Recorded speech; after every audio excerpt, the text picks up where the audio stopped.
morning, good afternoon, and good evening. Welcome to the Carla Murphy Show, Uniquely Different, where we focus on family, community, Christianity, and business.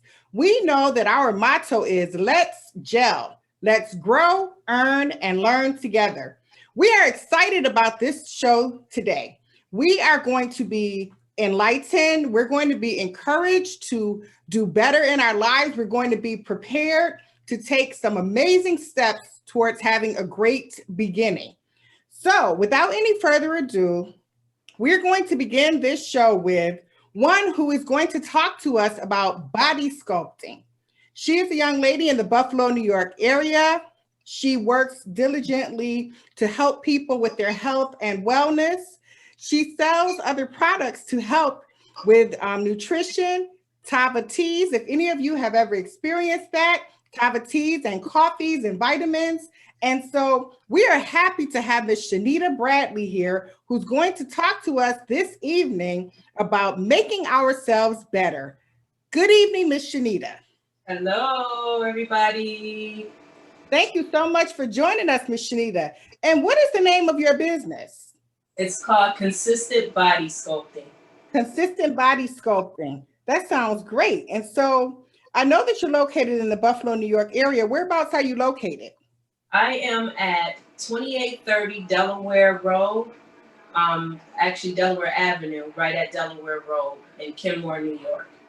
Thank you so much. So tell me a little bit about what is body sculpting? Well, body sculpting is actually contouring the body. And what we do is with some of the machines, we actually break up fat cells up underneath the skin that you don't see. So that way it is actually moved toward your lymphatic system and it is pushed toward away from the heart, and it's non-invasive. There is no downtime and there is no surgery. So it is an alternative to plastic surgery.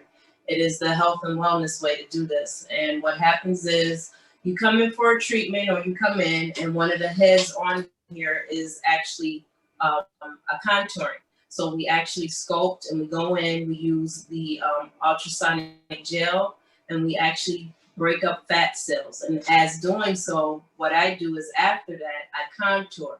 And I have a lot of different ways. We have a lot of different things. We have laser lipo belts. We have wood therapy. These are Swedish wood cups that actually help me shape your body. We have paddles that help me move the fat cells and actually sculpt you a body if you don't have one. We do BBLs. Most people don't know what that is, but that is bottom and butt lift, hip and butt lift. We do wood therapy, ultrasonic, and RF skin tightening. A lot of people have loose skin up underneath the belly. And so we actually sculpt that and tighten it with a number of different things to help me move all that fat cell that we just distributed through the body. So it's non-invasive. There's no needles. I don't want anybody to get scared, but it is actually moving fat cells. And you excrete that out of your system, so you have to actually drink water. The water is the key to this. Your treatments will last anywhere from, I want to say, 2 to 3 weeks. And you just make sure that you eat right, because that's part of it. And you want to detox. We also sell Tava tea products, which help detox and help you get that stuff out of your system. So when it comes to eating right, I heard you mention about diet. What are some of the foods that people should eat if they're going to have this service? Okay, what you need to do 2 hours before you come is not to eat. Try and stay away from carbs, sugary, fried foods the night before the day of. You want to eat light, like soup, salad, something light, the 2 hours before you come in. And then afterwards, because you do feel a difference and it's almost like a light exercise, you're going to be a little sore. And what you need to do afterwards is make sure to drink that water, eat light that night, and to kind of take it easy because you will be tired. Your body is going to actually feel that adjustment a little bit. But prior to that, and I want to say a week into going into this, you want to try and eat right, meaning smaller portions, fruits and vegetables. Try and stay away from the salty foods, because the salt is what's going to make you puffy and bloat you up a little bit. And it'll be harder for me to try and break this stuff up to get it out of your system. Are there certain ages for people that you service? Yes, you have to be 18 and older.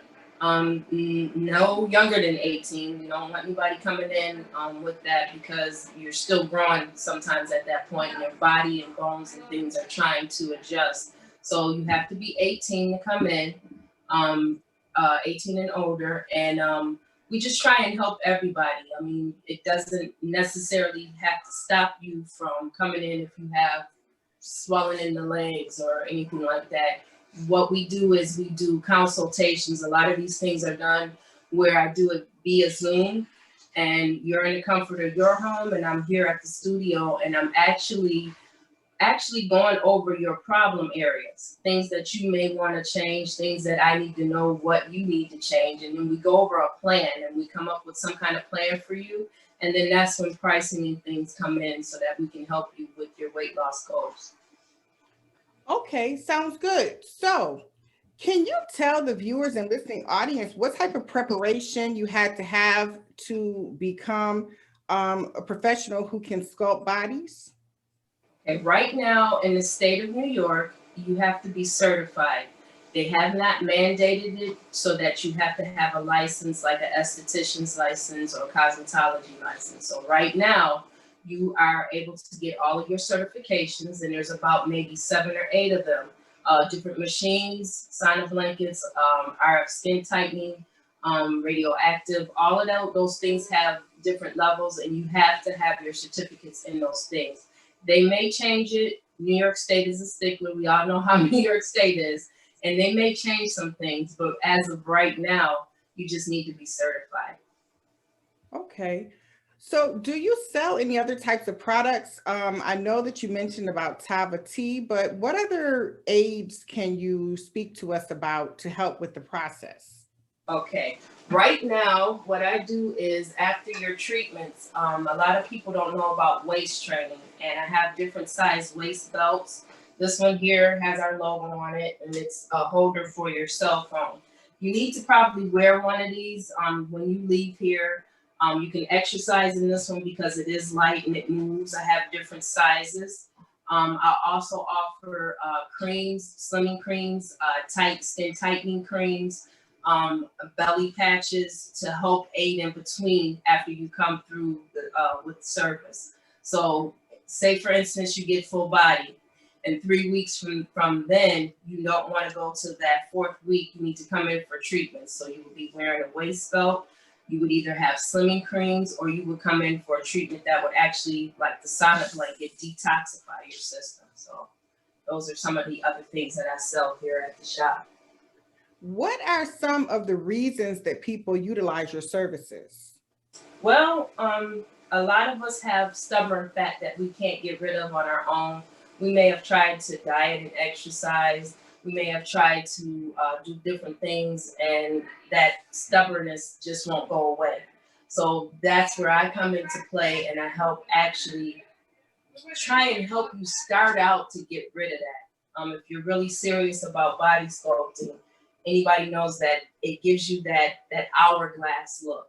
It helps you trim down that stubborn belly fat, or those back of your legs or your calves where you can't see, and you want to get rid of those the dimple effects. So I'm here for that. I'm here to help people. It is, like I said, a non-invasive, and it is holistic. So it's no downtime or anything like that. Miss Shanita, what made you decide to become a body sculpting professional? Well, I'm gonna tell you, and I really don't share this with much, but I had weight loss surgery a while back ago. I had the lap band, and when I was looking into this, there was nobody in the field or anywhere that could help me with certain questions that I had, and I wish that there had been somebody there to help me. Maybe I wouldn't have had it, but I said, if I could change a few things, I would be the one to try and come in and aid a person that may be thinking about doing the same thing that I did, or had questions, or, would like to know about weight loss and other options than having to go through surgery. So that's where I decided that I would want to help someone, you know, who's on that weight loss journey and wants to lose the weight and maybe do it in a holistic way. That's awesome. So for people who are in that situation who want to lose some weight and want to take a holistic approach, what type of advice can you extend to them to help them to make a good decision? I would just say, you know, if this is something that you're serious about, because sometimes we teeter, and when you do that, it tricks your body. It tricks your body into thinking, okay, well, we're losing the weight now, and now all of a sudden we're not, and it doesn't know when you're serious. So I would say let's be consistent. Let's try and stick to a plan. Try and follow the plan so that your body is not so confused when you are at that point where you need to be serious about your weight loss. And let's not try and wait till something major happens to us, you know, us getting high blood pressure or diabetes. Let's try and tackle this now while we have a chance. We're in a pandemic, so everybody at this point needs to detox. They need to take what they eat and what they take in real serious, because we are in a pandemic and things are changing. You know, we don't know if it's going to change back. We don't know what's going on. So let's try and watch what it is that we consume so that we can be a little bit more healthier. Mm-hmm.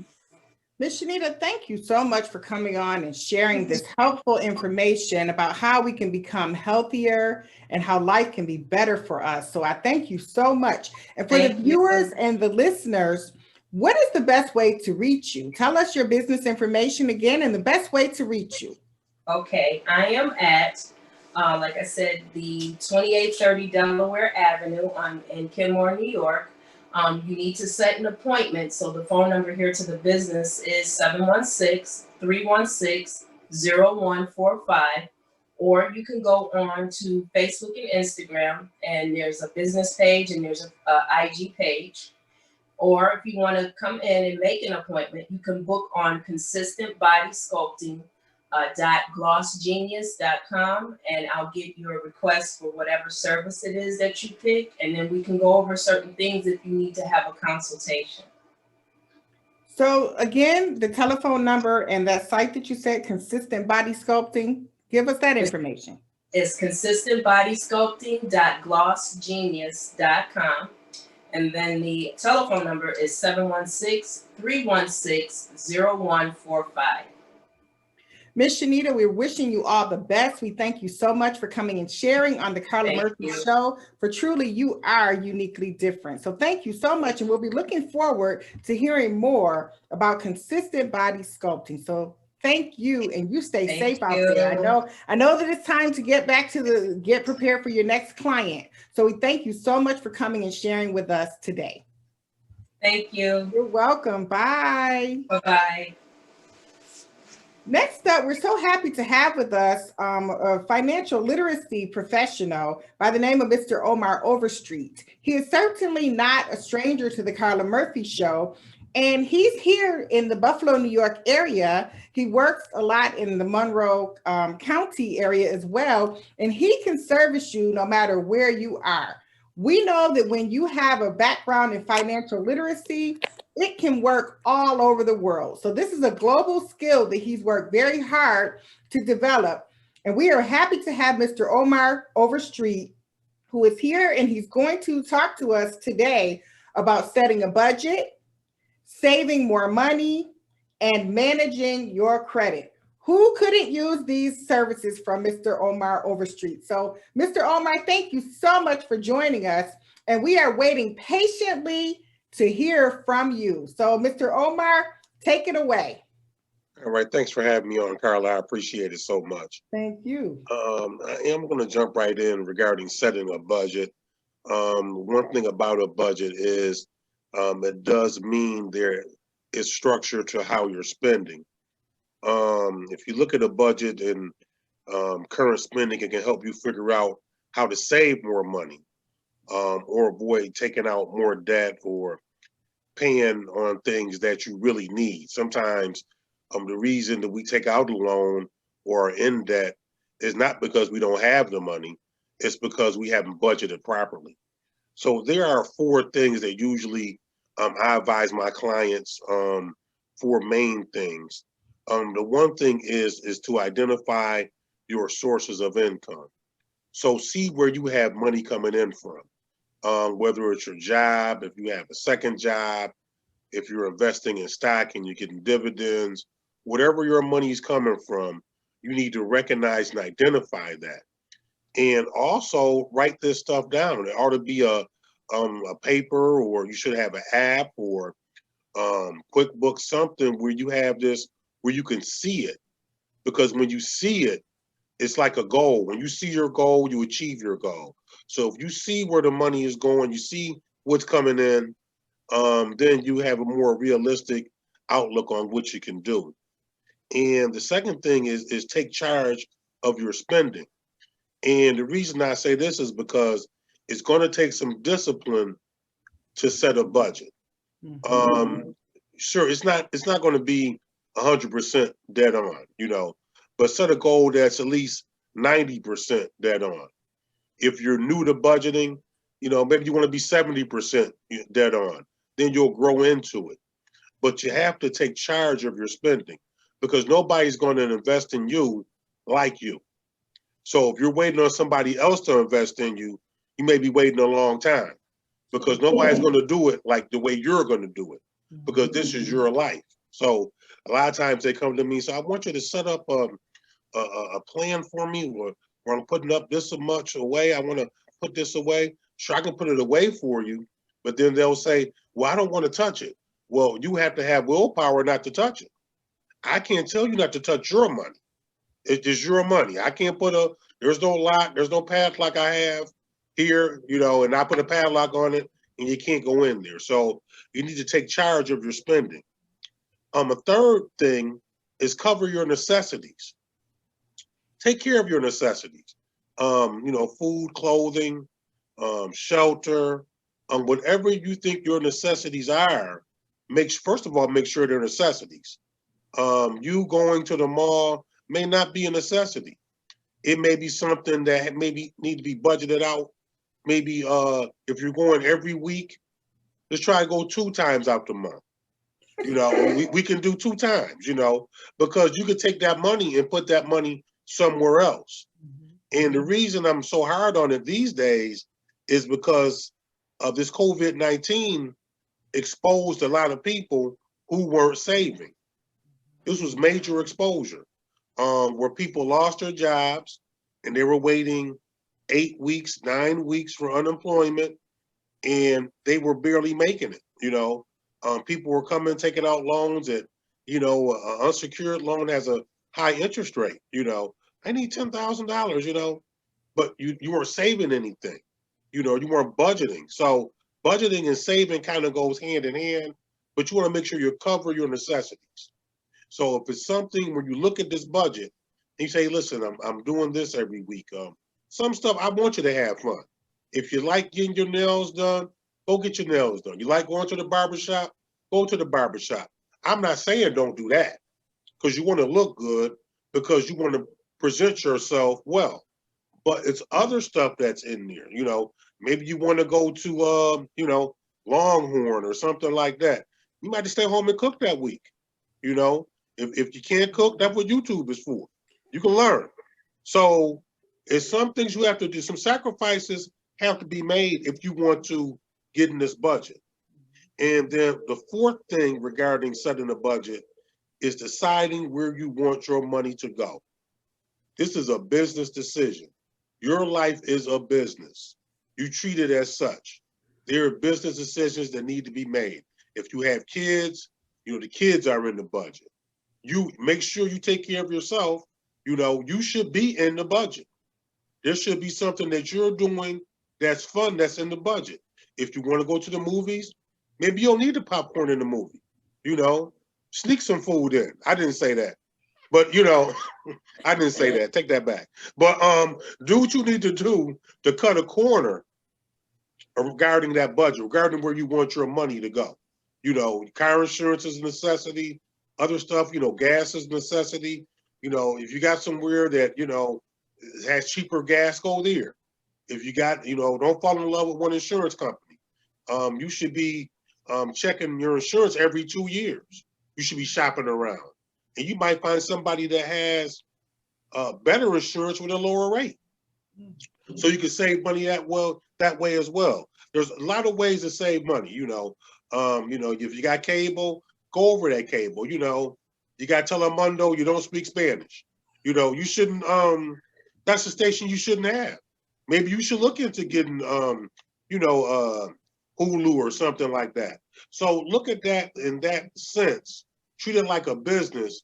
And if you need to make cuts where they need to be. But don't make cuts where you're not having any fun, because then it's a distraction. You don't really want to do it. So you want to be into what you're doing.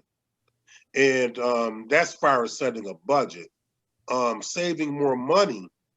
And the reason we need to save more money is handling unplanned expenses without incurring debt. And there's that word debt again. Because what happens is something happens. I need 4 tires. Oh, I got to take out a loan. Oh, I got this Pep Boys card. I got this card. Let me use my credit card.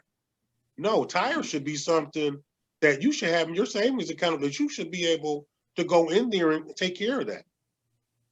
There are 3 goals. You have your short-term goals, your mid-term goals, and your long-term goals. Saving is really, to be honest with you, that's a mid-term goal. A long-term goal is more like 401k, 403b, investment retirement account. That's long-term.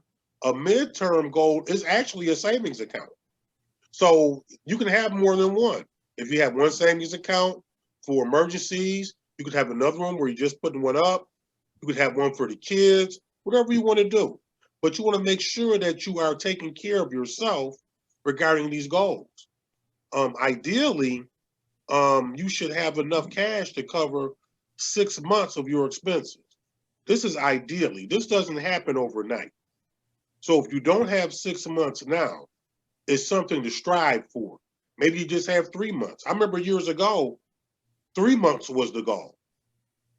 In finance, things change. So at one point in time, 3 months was the goal. But now it's no longer 3 months.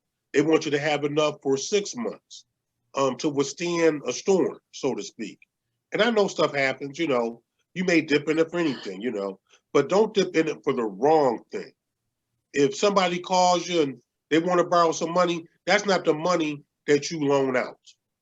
Let me be very clear with that. This is not the money when your cousin calls, hey, I need $20.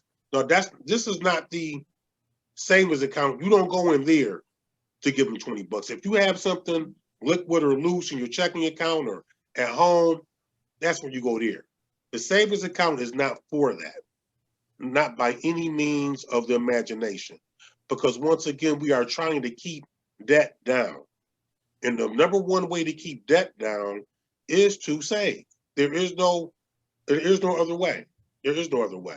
So you have to make sure that you are prepared at any cost, even prepared for large purchases.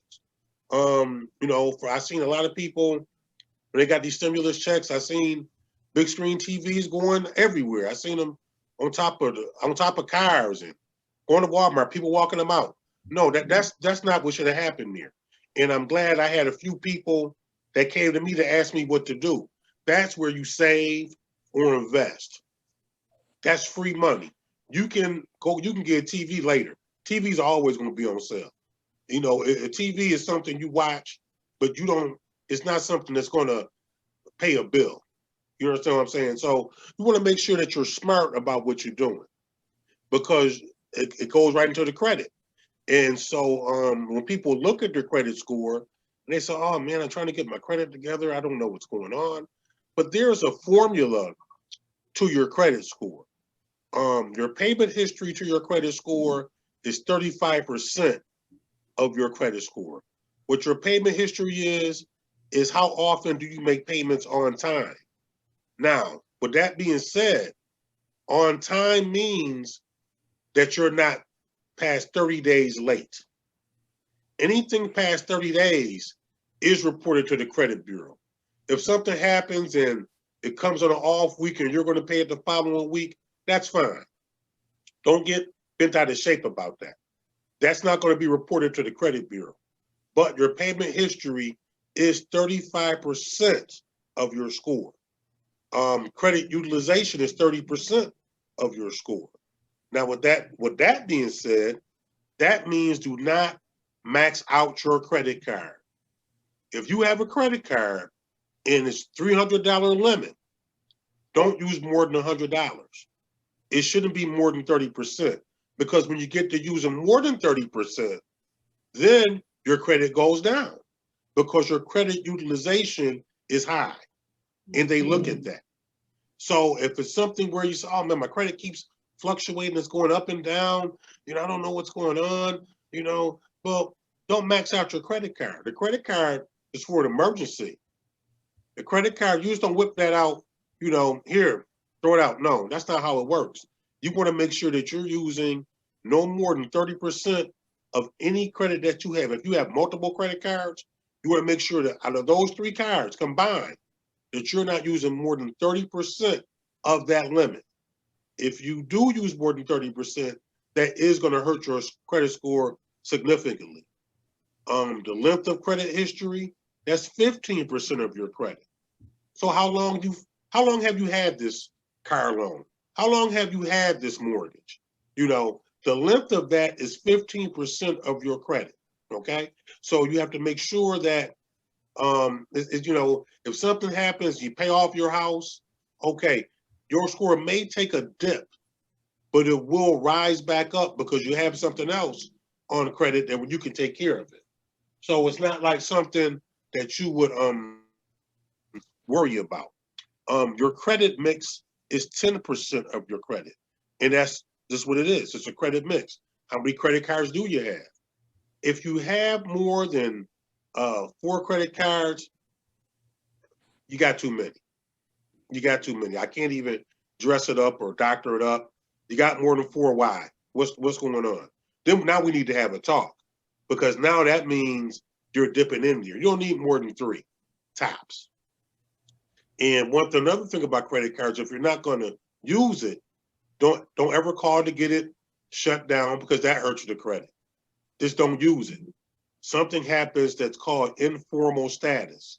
The credit card company will notice you're not using your card. They will shut the card off. Don't you shut the card off. It doesn't look good. And new credit is 10%. How recently were you approved for credit? So if you get a credit card, or you get a new car note or whatever, then your score will jump up. Be careful regarding a car note. I mentioned this last show, but I didn't go deep into detail. Be careful going in there, because what the car dealer will do, the car dealer will run your score about 6 or 7 times. All those inquiries hurt. When you go to the dealer, excuse me, the best thing to do is see the car that you like, get a purchase order, take that to the credit union, and have the credit union finance that vehicle. The credit union rate is right around 2.9. The car dealer's rate is between 4, 8, 9. It depends, because car credit is different. They'll find anybody. They'll start calling all these off people. Oh, we're trying to find somebody to take care of you. But that means they're running your credit. You don't want your credit ran a lot of times. If you're going to the mall and you go to Macy's, I love Macy's. Nothing against Macy's, but they always say, listen, you can get 10% off if you apply for this card. Don't apply for that card. Do not apply for that card. That's an inquiry on your credit. It's going to lower your score. Macy's interest is high. I love Macy's, once again, but going there with a coupon, you're better off.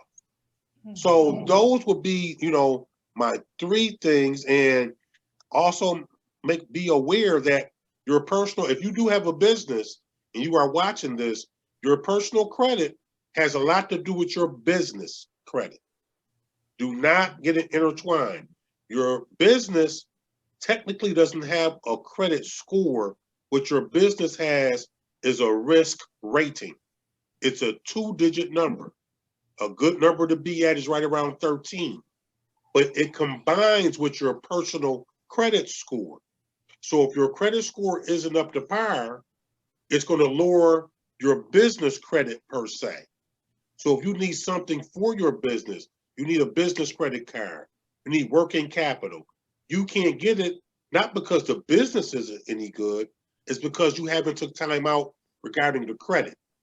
If you go over your credit, you're on Experian, you're on annualcreditreport.com, and you see some stuff on there that shouldn't be there, dispute it. If you see some stuff on there that's on there, dispute it. They have 40 days to respond. If they don't respond, it falls off. So you want to make sure before you start paying all these people to do it, see what you can do yourself. I can go fishing for you, but if I teach you how to fish, you're gonna eat. That's right. So that's how I look at it. If anybody has any questions or anything from me, I'm around. I'm gonna give you my number. You can call me. We can talk one-on-one. I don't have a problem talking to anybody regarding anything financial, whether it's retirement, what have you. My number is 716-892-4051. Once again, that number to the office is 716-892-4051. And that would just be the nuts, I guess crannies, whatever you want to call it, regarding me putting this together. And once again, I'd like to thank Carla for bringing me on. And I will leave you with this lasting note: invest in yourself. Nobody's going to invest in you like you. But if you need help, I am here to help. I'm not here to twist anybody's arm. I'm here to reach out my hand to guide you through this process. Thank you.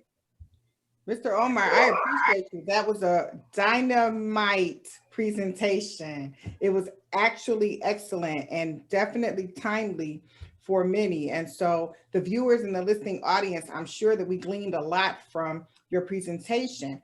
So I do have a question, Mr. Omar. You know that I'm full of questions. Mm-hmm. So when it comes to, I've heard a lot of talk about PPP and as it relates to business.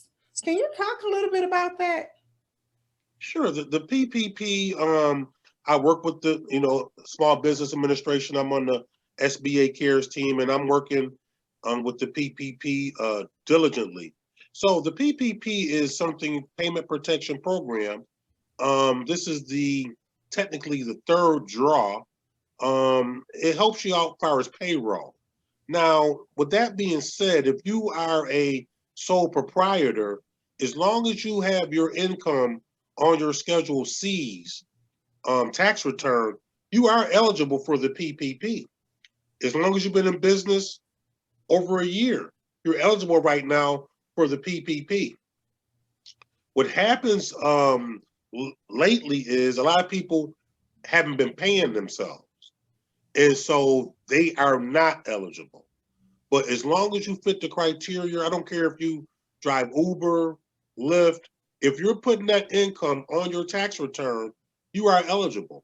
It's something where you get a portal, you fill those questions out, you would upload your financial information. I would look it over along with an underwriter.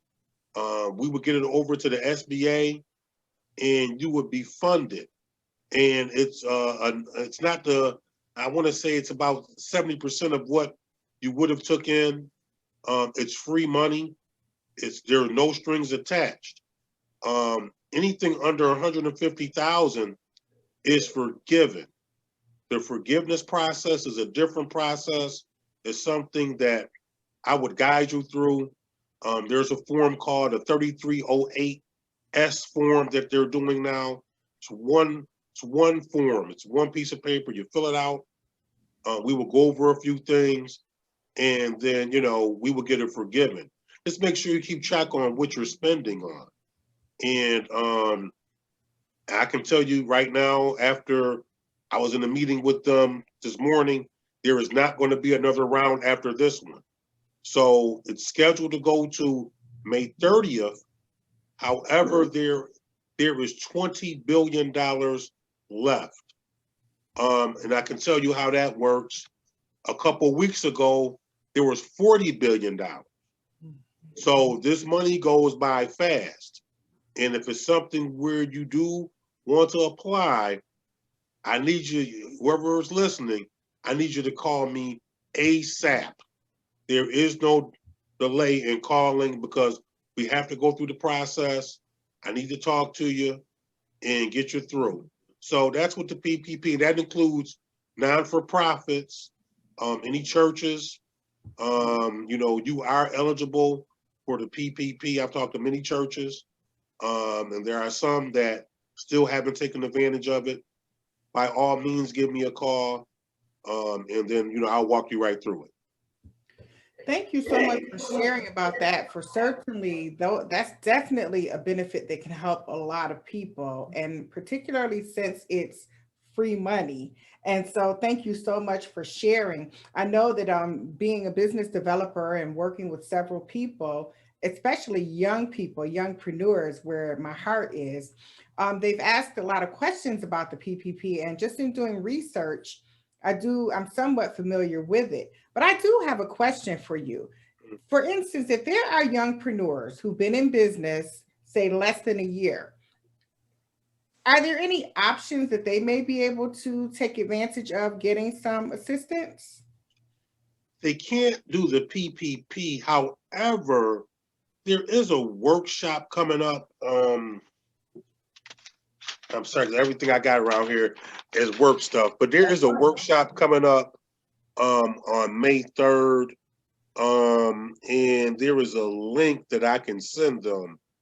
It's www.capitalconnectny.org. This is going to be a webinar regarding state and federal funding, grant funding, the necessary documents you need. Some people think they're in business and they don't even have a business certificate. I got a business. Well, where's the paperwork? Oh, I don't have paperwork. I'm just making sweet potato pie. But but you need to, even if you are, you need to have a DBA, a LLC, or be incorporated. The DBA, your social security number is your tax ID most of the time. It doesn't have to be. Some DBAs are partnerships, and there are some complexities there that I won't go into right now. But the LLC is good, and the difference is if something happens, you have a DBA, you are responsible. If something happens, you have an LLC or you're incorporated, the company is responsible. So you want to make sure you have your necessary documents. Nothing wrong with DBA, nothing wrong at all, because some business doesn't have any risk. And they're going to talk about, are you ready to receive funding? They're going to talk about debt financing versus equity financing, which is big. And if you have any young entrepreneurs and they miss out, they can always talk to me. I'm here for any small businesses, and I can guide them through pretty much anything. And we can just work through it together. Being a small business doesn't mean you can't get funding. So I think a lot of times people have this notion, I need to be in business 12 months. If your credit score is good, we can work something out. So I don't want anybody having misconceptions that you have to be in business 12 months to get any funding. But grants are better than loans, because a grant you don't have to pay back, of course. Right. So, that's how I look at it.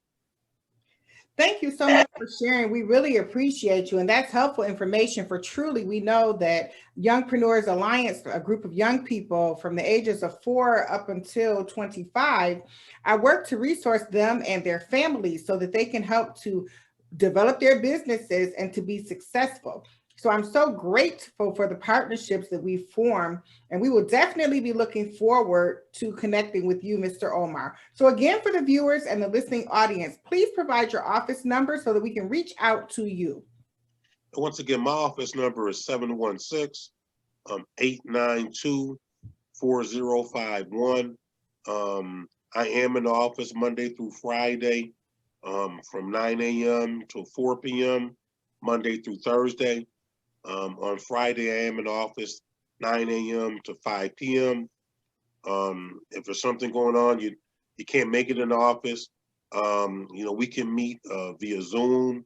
We can meet in person doing social distancing. So I don't have a problem meeting anybody. Thank you again. It's definitely much appreciated. And we are looking forward to the next episode that we hear from you about financial literacy. So thank you, Mr. Omar Overstreet. And you can definitely expect that telephone to ring. So thank you. We appreciate you.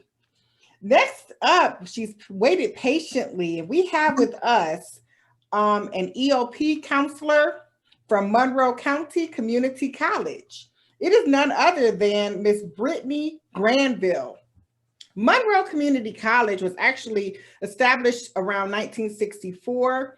It has 2 locations. They have about 70 certificate and degree programs and 40 or more transfer program areas.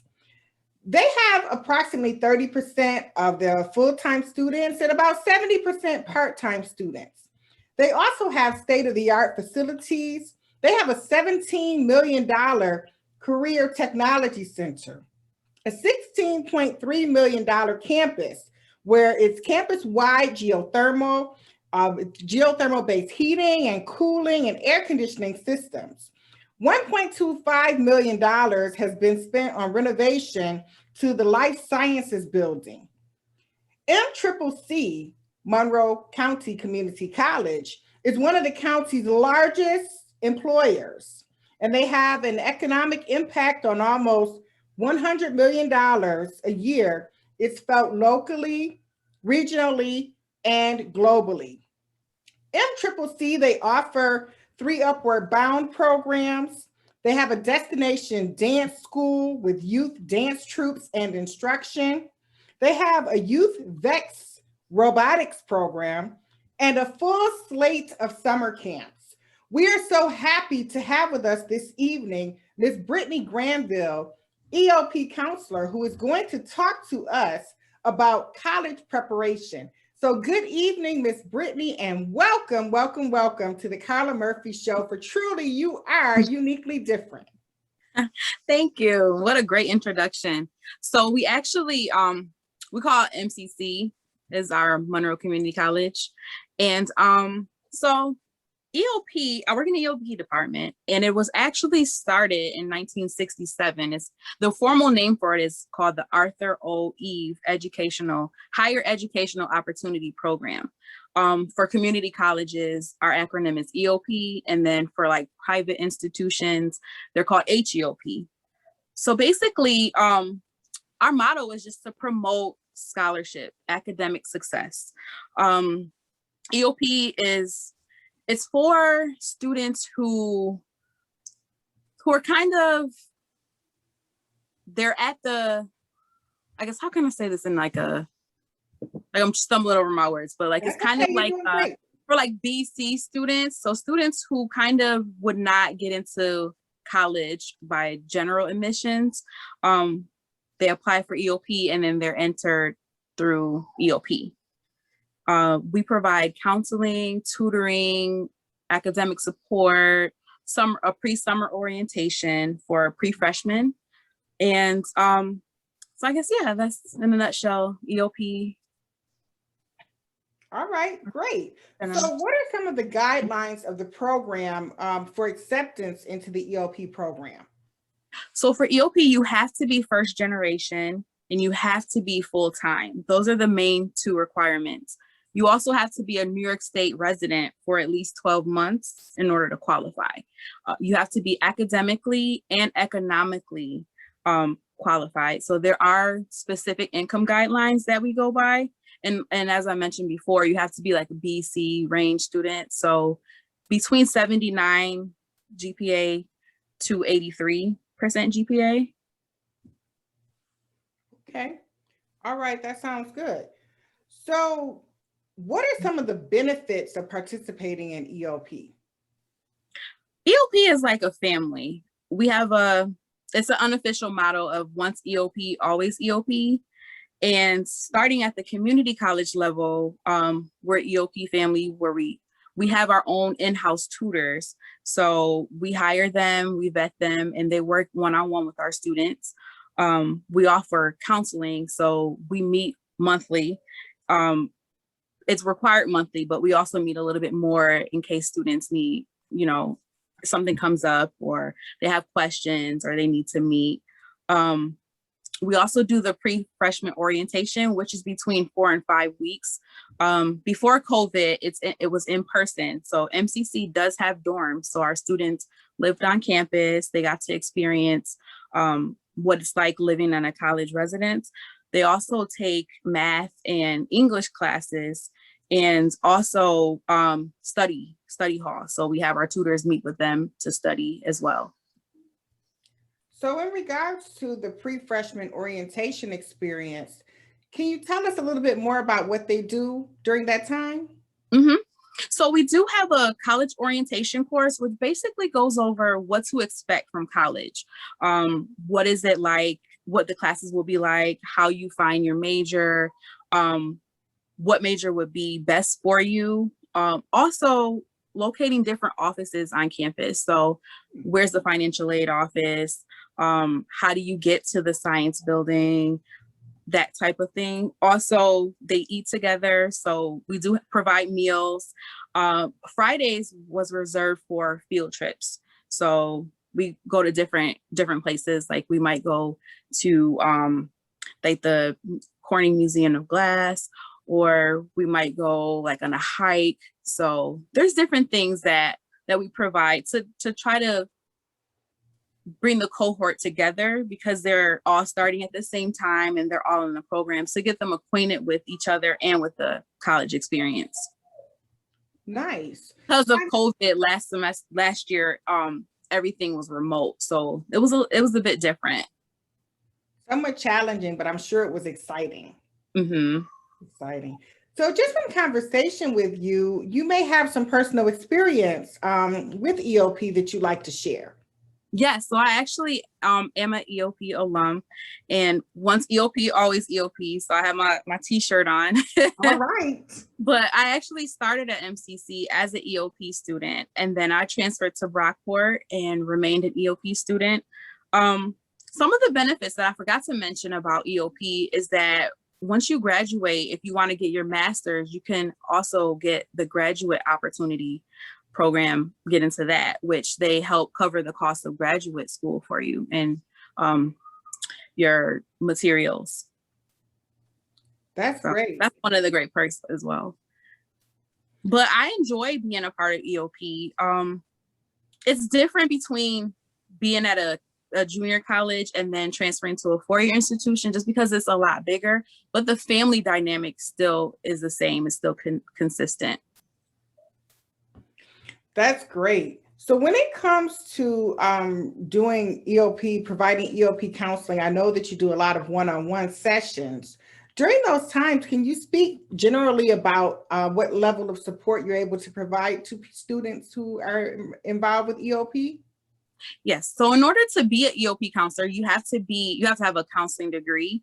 But we don't do mental health counseling. For that, we do refer out. But anything outside of that, we deal with. We do financial aid applications.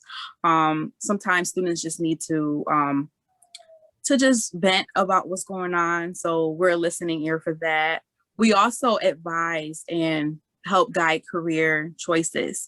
Like I have some students now, they're kind of in between what they want their major to be.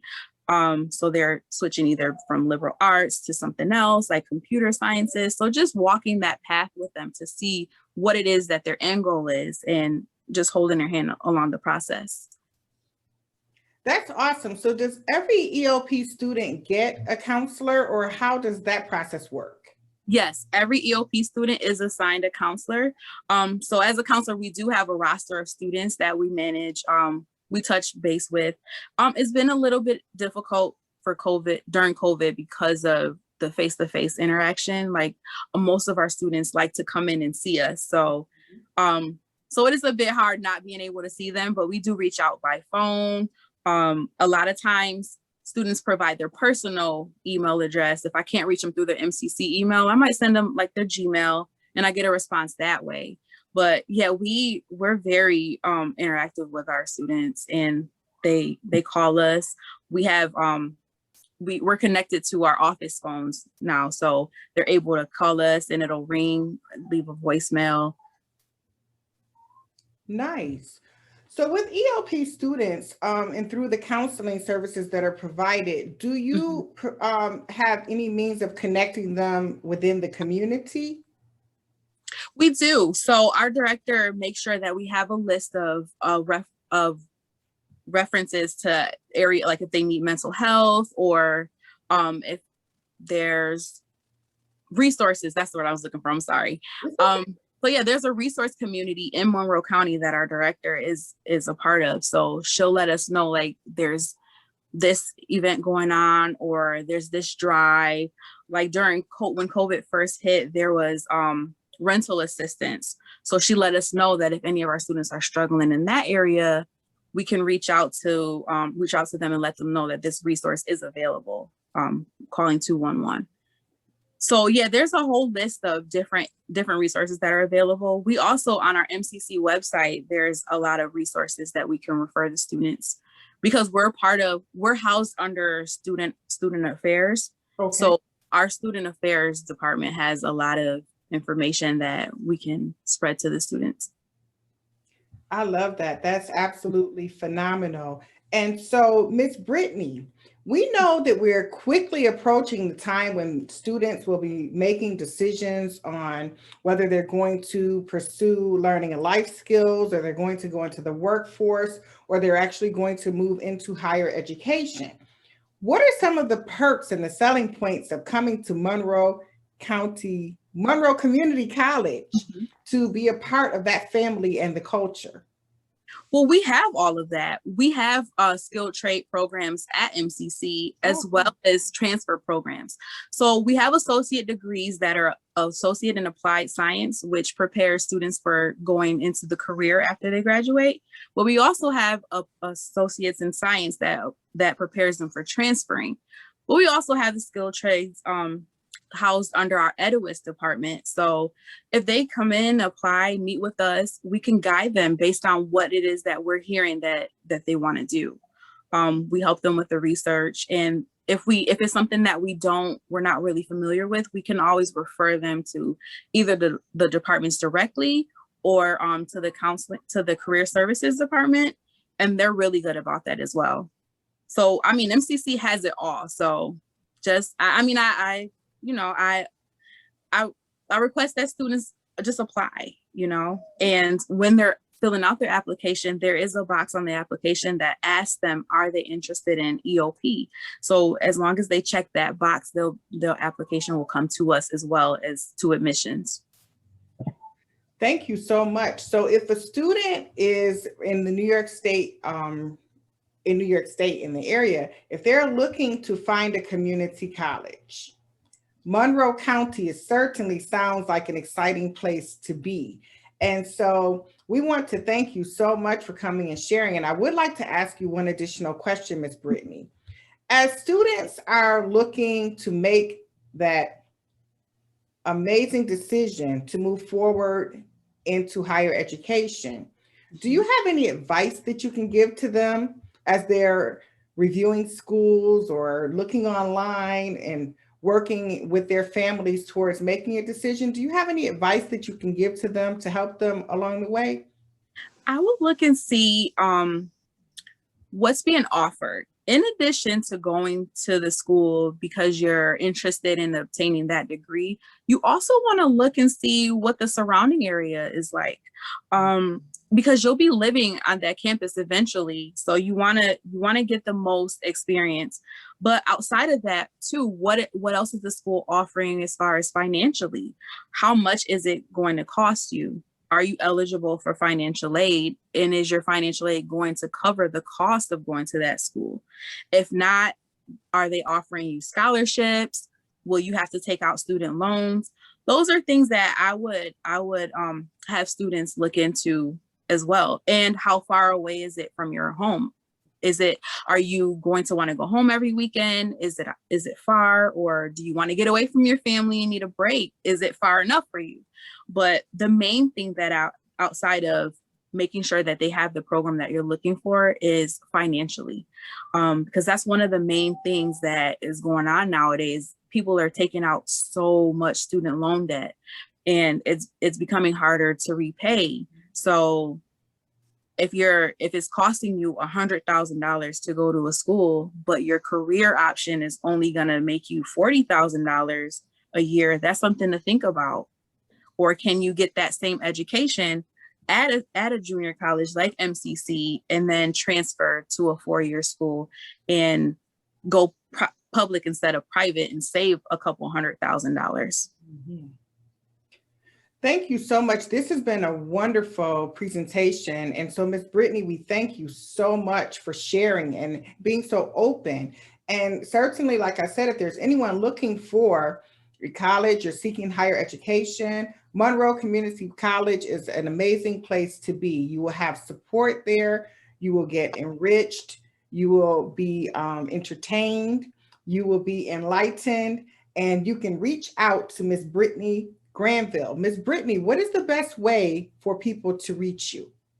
You can email me, BGranville002@monroecc.edu. Or you can call me 585-292-2373. Sorry. That's okay. Again, the email address and the telephone number? Mm-hmm. Yep. BGranville002@monroecc.edu or 585-292-2373. Thank you again for joining us, and truly both of you, Mr. Omar, Ms. Brittany, you are truly uniquely different, and we are just excited that you took the time to come and share with us. I am your host, Carla A. Murphy. It's been an amazing, amazing show. And I know that there was information that was shared that's going to help each of us to become better, stronger, and wiser. If you're looking for body sculpting, you can reach out to Ms. Shanita Bradley. If you are seeking higher education, reach out to Ms. Brittany Granville. If you are looking to tighten up, repair, or build your finances, Mr. Omar Overstreet is a great resource for you. So the Carla Murphy Show, Uniquely Different. We're looking forward to airing on Uniquely Different TV network on Roku Table, coming soon to a Roku TV near you. If you would like to be featured in the Uniquely Different Showcase, please call me, Carla A. Murphy, at 716-553-3109, or you can email me at carlamurphyuniquelydifferent@gmail.com. Please reach out to me on social media via Facebook, Instagram, LinkedIn, YouTube, Alignable, and Twitter. Again, I'm your host, Carla A. Murphy. Have a wonderful day until we meet again. Bye.